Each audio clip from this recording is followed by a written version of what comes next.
So that ceiling height would be That would be appropriate exposed for, still. like, basketball tournaments and things like that, if we wanted to It's lease out possible for that you that can type do of that a as well, thing. yes. Okay, I was wondering about You that. wanted you wanted to do controlled 3-on-3 Gus Macker and then Yes. weather, you know, take weather out of the Non-dependent, equation on any of that? Right. Absolutely. Multifunctional, multi-use type of structure. Do we need the fire pit, is that correct? Correct, on the south side. The idea the idea would be to terminate, it's actually got a natural gas line, if you recall. So to terminate the natural gas there, create a grate area around it so that it would be closed from Little Hands and things, but potentially be able to be rented with a cord of wood and used for an event or something to that effect. So, you know, Fall Fest, when we're doing Fall Fest with them, they can sell their hot chocolate or apples and what do they do? The donuts, cider and apples, that's what I was thinking of. Something there, you know, within that proximity and, you know, get you out of the weather. Right, get you out of the weather, kind of bring you that way. And the pictures, So those were, I think Manny's idea, he's you know, Yeah, we that's why sat he's the down and we came up architect with a of bunch the of different ideas. We conceptualized a lot with this project. And the final analysis, what you see in front of you, is a way of taking an old building that's sitting vacant, not being used for anything, and readapting that to something that can be functional for the city and its residents. There's a lot of things that, you know, we talked about, different things that we wanted to do, but we also wanted to be as economical as possible. We decided to open up the building on two sides, on the east and west side, and partially on the south side, to make it an open-air pavilion that could be used for many different functions. The mayor went through some of those as well.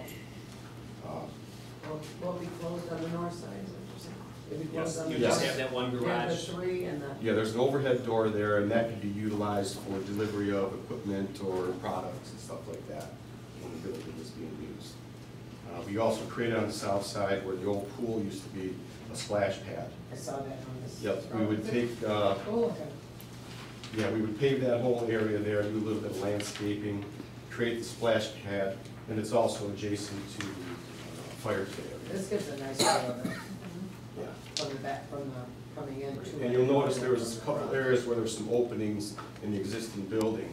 We would block up those openings, and you see some artwork or renderings that are inserted there. And that could be something that we want to use in the future for When an you- art expo or some kind of competition where one of the residents would submit submit something. something. When Manny put that on this final print, that struck the idea. Annually, you could do a contest for your budding artist and allow them to put their mural up there and display it through the summer season, and then each year you would do that, make it an annual, and really give, you know, some flair from, you know, the community standpoint of it, and, you know, it just adds to it more. You already got the, you know, the metal art that's in front, the sculptures right in front of the school. It really allows you to try to bring in a lot of the cultural components here and continue to be, instead of being like a place you drive around to get to the pavilions and the playscape and everything else, but a place you could park to and walk through it, and it still becomes, you know, a landmark, which is what it needs to be. And you know, thanks to your recommendation, again, I had a conversation with one of the Sheridan kids with the idea that it'd be great to be able to rededicate that. The plaque's still there, and they've been worried about the plaque, and they said it wasn't going anywhere, but to be able to rededicate that, put it in a prominent place, and make sure it, you know, continues to bear the name and. Tom, sure. Al? Yeah, and it's Sheridan Community Center, not Sheridan. Yeah. Yes, sir. And that's phase 3, you have to be phase 3. We'll correct that. Phase 1 is phase 2. Okay, And, you know, so again. so this is just the demolition basically to get the basic Right, things. does this going. get, is this creating the open, this isn't creating the opening, this is getting the exterior building parts, the perimeter, or opening the building too? It's opening the building as well. Okay. Yeah, so And- this demolition opens it up relative to the rest of the future phases. So I have a question on that, how long is this a day-going construction site, like for safety and all that kind of thing? So the demolition phase, you know, if we were authorized to proceed, that work would start probably within 2 weeks and complete within 4 to 5 weeks. And then would the building be accessible yet? And so at that point, the building would be raw and open, and then we would simply analyze the structure that's left there intact and make sure, and Emmanuel would complete his construction drawings such that we would then competitively bid out all the reconstruction work. So as part of the adaptive reuse, part of the problem is we've been to the building many times over the last couple of years with the mayor, as well as a lot of different subcontractors, but you've got a lot of concealed conditions and so forth. And so until we ultimately remove those structures that are in place, it's hard to determine the most cost-effective way to redesign. And I think the big one is the load factor, she's sheared the right one for that one, with the Wind shear openings. and wind loading and so forth. And the extra, the steel needed, that's been on the plate since we first started talking with Wade Trim about, opening the building, what you might need to deal with, so those are just. Because it creates a little bit of a sail with some uplift on that roof. And the thing we explored, I'm sure the mayor didn't want to get into all the nitty-gritty of the last few years, but we've looked at a multitude of different options, including really stripping everything off the building and just maintaining the shell or the structural frame and kind of rebuilding the facade. The problem that we would get into is the more we have to reconstruct that building, the more we're adding to the cost. So this was really, after analyzing a lot of different potential solutions that Emmanuel's firm had created, this was kind of the most cost-effective way to adaptively reuse the building. Is there a possibility, though, that you'll get to that point and then realize it can't be done? No, we've studied this solution pretty far, and we're comfortable that this solution can be done, which is really not, we're not opening the entire structure, we're opening sections of the east, on the east, west, and south. I think the What about difference is during really hot weather, what happens? Without the north being open, is it gonna get stuffy in there and hot and? Well, remember if you look at your elevations, your north and your south have the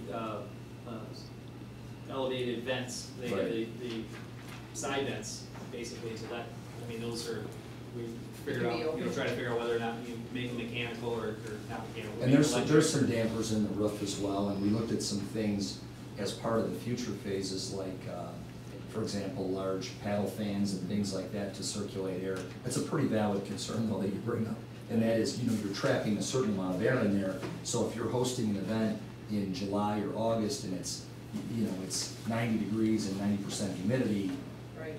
We have a solution to minimize that, but not to eliminate it, because it is open air. Mayor? Yes. When was the roof last repaired or covered? Not too long, 8? Not that long 2008, ago. 7, I think you or Rocky said it was, remember? No, it hasn't been that long. It's not, It- and part of our it's not concern been was, that long. and that's why the skylights, would be pushed back to a second or third.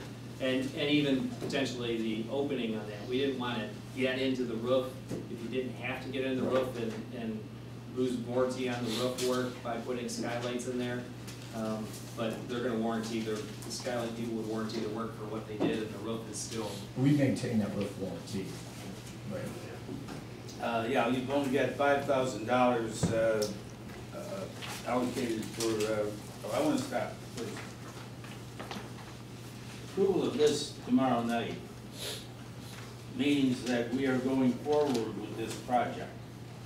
Means that we are in fact spending that $1 million. That has to be understood by everybody who's going to be voting on this. I want to make that point. Now, how, is there more money allocated out of this 1.4 than we see here? For example, was the roofing job on the animal shelter finished? We paid for that? No, it hasn't been completed because after we did the last amendment to you, the EDCB grant money wasn't there, it was. Take it back. And that was TVA money though, right? partial. I mean, it was 179, it was TDA, ECDG grant, Please. police had some forfeiture funds. And why isn't it finished? Well, I don't know, I I thought No, he we- said, I thought he said because something about, The ECDG grant that we, if you remember the last amendment had, we thought we had $40,000, that had been closed out, and the money had been taken back. so we didn't have enough We didn't somewhere have else the to 40. finish? Well, we haven't brought back the amendment at this point to do the roof. But we plan to, To put forward, yeah. and we have the fund? I mean, yeah, I mean, you still have fund balance in there, we're pulling some from there, Enough it's to not built finish into that. there, but we haven't balanced out the. But we have enough to distribution. finish that, Correct. But, you know, that's, the roof, at the animal shelter. yeah. Is that what we want to know? that is a very good point, though, that we've talked about, and that is, once you open this building up, it's not as though you're gonna wanna leave it in that condition, you know, in terms of demolishing, because we're demolishing a lot of site work, we're demolishing those outbuildings, and something's gonna have to be done to reconstruct that. And based on that conversation, that's why the mayor had me create columns 2 and 3. Column 2 really represents the cost to kind of put that building back together to what would be, you know, an acceptable solution in the character of Emmanuel's design. Column 3, these are various architectural upgrades that could be left out, could potentially be left out. You know, we'd like to see them become a part of the project scope, but They don't have to be. they don't have to happen, put the building back together. And that's, again, the same thing, why we wanted the full sheet here, but, understanding, I think the question was to a different item was posed earlier. This is not to say, we're only spending $260, we're good, forget about it next time we come forward, but let's get us to this phase. Let's come back and say, okay, this is what we found, and this is what, hopefully we can do it within, and still be within the scope that has been defined So so you're far. saying to make sure once we do the first set, we come back with this one, that this is very similar in cost on the Right. second. That we're able to do it at that cost. Right. And if we're able to do that, we agree, then we would go to the Or, third. and or double check make and sure that there isn't any, extra work, that's, that's what I'm things that saying. jump out that are gonna create some. That's what I'm saying, so you wanna make sure we do one, come back to us and say, this is what we're